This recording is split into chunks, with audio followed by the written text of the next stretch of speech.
Driving home from a friend's house, you sit at a red light when you hear a familiar tone from your phone, sitting in the passenger seat. A text message, probably from your friend. You always leave things at their homes. Being a responsible driver and the light still red, you open the message and wait for a moment for the image to load. Suddenly a photo pops into view. Red, obscured, strange contrast, and no text to accompany it. But the light is green, so you close your phone and go back to driving, wondering vaguely what that was and who would have sent it to you. Perhaps someone accidentally took a picture of the inside of their bag or pocket and sent it to you. You're still caught, wondering as you pull up to the next light, also red, and another little tone from your phone. You flip it open, hoping for an apology from a friend, but find yourself waiting as another photo loads on the screen. This one, still mostly red, but textured now with scrapes of blue, yet still indiscernible. This time it takes an impatient honk from behind you before you realize you can pass through the light and be on your way home. Closing the phone, you continue on your way. You sit uncomfortable now as the tone rings again, at yet another stop signal. You pause, hesitate, and then open the phone. The picture now is suddenly much more clear. That scrap of blue seems to be the ragged edge of a bit of denim, half-blood soaked and laying across a pile of entrails, torn straight through the back of a human torso. You can only see from the bottom of the shoulder blade to the top of the thighs, but it's unmistakably human. Blue, white spinal bone smeared in blood, tubes of intestine trailing out between ragged-looking spinal tissue and going from out of the frame of the picture. You choke back a throatful of bile and throw the phone back into the passenger seat, happy to be on your way again, and dreading the knowledge that you won't be able to not look as you hear that tone again. There is some relief as you realize there are no more stoplights before you reach your home. But as you pull up to that red stop sign, the bottom of your stomach drops out and you feel a cold sweat build on the back of your neck. You have already picked up the phone, even before that telltale little tone has told you there's a message. The cell vibrates in your hand as you flip it open. Your mind gone on autopilot, driving home with your eyes on the screen as the newest photo loads. Intestines piled almost artistically to the side of the body, scalp ripped free and no hair discernible, and that sickening contrast of darkening red on blue. For some reason you expect that even as you taste bile on the back of your tongue, it is not close or obscured. Flesh torn apart by God knows what means. Torn denim and blood soaked so far into the threadbare fabric of a hand-me-down couch. The one you have in your living room. You pull your car into the park, hands shaking as you make your way up to your front door. You can't stop yourself now, your body's just doing as normally would. But your fingers frantically scroll down the screen, finding no name, no phone number, and a time dated on the message, 3 minutes from now. You put the key into the door as you try to shrug off your denim jacket.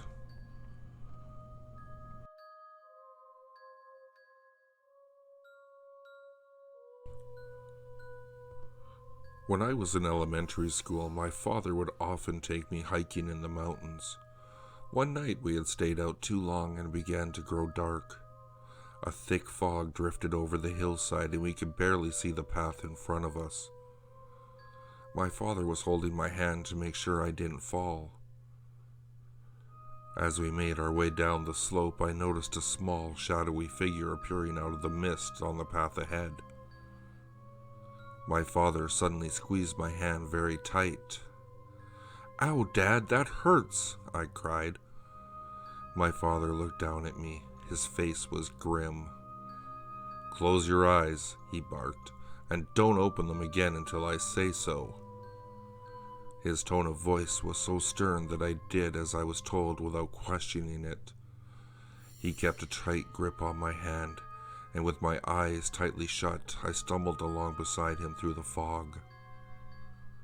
When we passed the spot where we saw the shadowy figure, I heard a small voice muttering, "Die, die, die, die." The rest of the way down, my father was silent, and it wasn't until we got back home that he finally allowed me to open my eyes. Since that time, he has refused to speak about the incident. 20 years later, I paid my father a visit. He was drinking some alcohol and we were having a heart-to-heart conversation. Something reminded me of the strange incident on the mountain path, and I decided to ask him about it. "Remember that small shadowy figure in the fog?" I said. "Who was it?" My father was silent for quite a while, and eventually, in a low voice, he replied, "It was you." With that, he refilled his glass and refused to discuss it any further.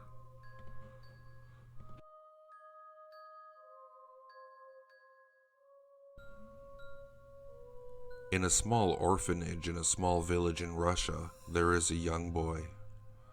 His hair is jet black and messy, and he wears tattered jeans and an old dingy gray shirt.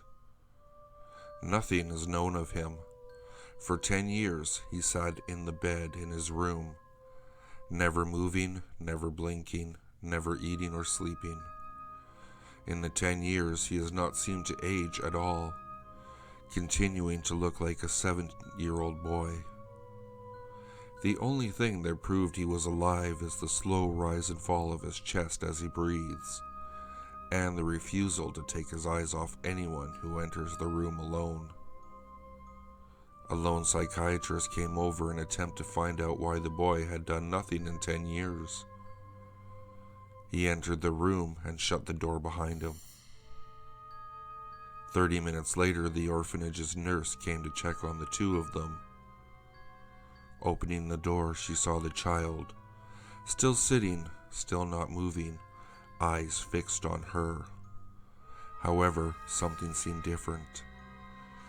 He appeared a slight amount larger, not by much, but enough to make him look like a late 8 or early 9-year-old. The psychiatrist was no longer in the room. The door was the only exit, as the room had no windows, or vents, or anything, and it was in fact in the exact center of the orphanage. He continued to sit, only seen occasionally by the lady who came in to check on him, and she never closed the door upon entry. A week or so later, 2 law enforcement personnel entered the orphanage demanding to speak to the boy about the disappearance of the psychiatrist. The 2 of them entered, closing the door behind them, as the head of the orphanage stood outside the door. 30 minutes passed and not a sound came from the room. The head eased the door open. The boy was still on the bed, but the officers were no longer there. The boy was quite noticeably bigger, about the size of a 15-year-old. His skin was darker than usual, and he looked angrier than ever. But one thing remained the same, his cold, unforgiving eyes that stared at whoever entered. Eventually, the law organized a large group of 10 officers to speak to the boy. They entered the room and left the door open, until one of the younger orphans ran up and shut it, apparently in a daze. The head quickly ran to reopen the door, and upon doing so, froze him in horror. One low rumbling noise came from the room. One more. If you return to that orphanage, you will see it still continues to run. The orphans live in good care, health, and education. However, there is one room that you will see is boarded up and far from enterable. If you ask what is behind it, you will be removed forcefully from the orphanage. However, when no one's looking, if you place your ear to the door, you will hear a low, ominous growling sound.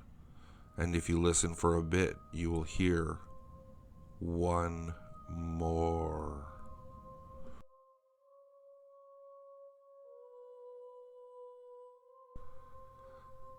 In a small town, a woman stood by the side of the road. She was holding a bouquet of flowers in her hand and nervously fingering the hem of her dress. She hailed a taxi, and when it stopped, she got in. "Quickly, please," she said. "I'm late." "You're meeting someone?" the taxi driver asked. "Yes, it's my daughter's birthday," said the woman. "She's 25 years old today, and she's waiting to meet me at 3 p.m. "Well, it's already 10 minutes to 3, said the driver. "I better drive fast so as not to make you late. Where to?" "North Cemetery, please," the woman replied, and she stared at the driver, her eyes filled with bitterness and tears. He glanced back at her in surprise, but did not say anything. The woman was almost in tears. "You know, my daughter left me a month ago," she said, "and yesterday she called me and said, 'Mom, if you miss me so much, come to visit me on my birthday at 3 o'clock in the afternoon.'"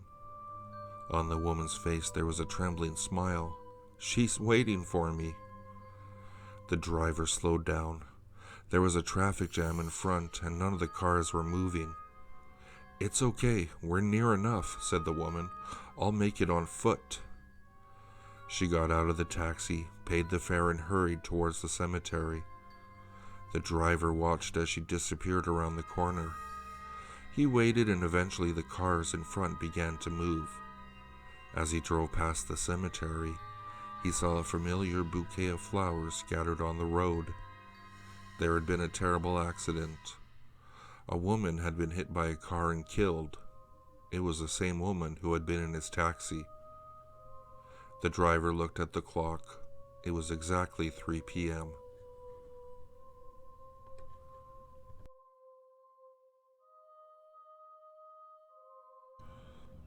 There was a young boy named Kenneth who lived with his parents. When his father got a new job in the city, the family moved into the top floor apartment of an old residential building. Every evening when Kenneth came home from school, he had to take a long elevator ride to the 25th floor. After a few days, he began to get a horrible feeling whenever he stepped into the elevator. He couldn't quite explain why, but for some reason he had the distinct impression that he was being watched. He also thought he could hear strange whispers and mutterings as the elevator ascended to the top floor. One evening when he arrived home from school, he saw some other boys who lived in the same building. They were a few years older than him, and he noticed that they avoided the elevator altogether. He caught up with them as they walked up the stairs. When he asked the boys why they weren't taking the elevator, they told him about some rumors that had been circulating among the kids who lived in the building. Apparently, all the other children who lived there thought the elevator was haunted.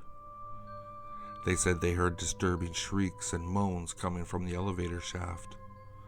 They also told him about a kid who had gone missing in the building only a few months before he and his parents moved in. Kenneth had a sinking feeling in his stomach as he listened to the stories the other boys told him. They said the kid had mysteriously disappeared and nobody was able to find him. He was still listed as a missing person. The adults thought that he must have been kidnapped and the police were still investigating, but the kids suspected that something to do with the old elevator. That's why they avoided using it whenever possible. When Kenneth reached the top of the stairs, he ran into his apartment and breathlessly told his mother about the unsettling stories. She just laughed and dismissed them as the typical rumors and legends that kids and teenagers always like to use to scare each other. His mother said there was no such thing as a haunted elevator, and it was childish to believe such outlandish tales. Still, Kenneth couldn't help being terrified of the old elevator.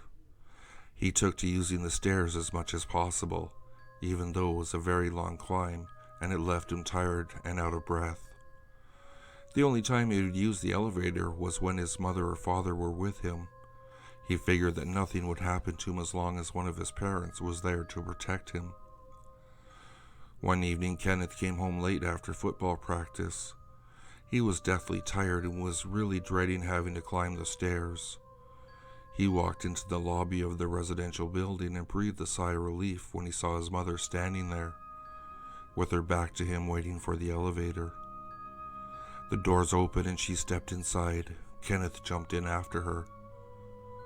The elevator door closed, and that's when he realized the light wasn't working. They were in complete darkness. Kenneth broke into a cold sweat. They started to go up. In the darkness, the frightened boy heard an eerie chuckling sound.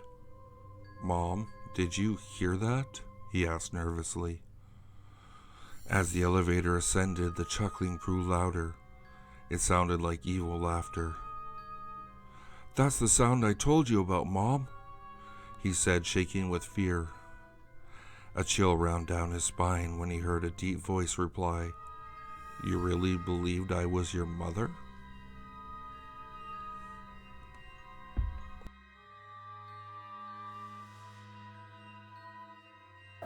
If you like what you heard, please like, subscribe, and share with your friends. If you'd like to, you can follow me at Twitter. The handle is @FuzzyPantaloons, and I'll see you all next time.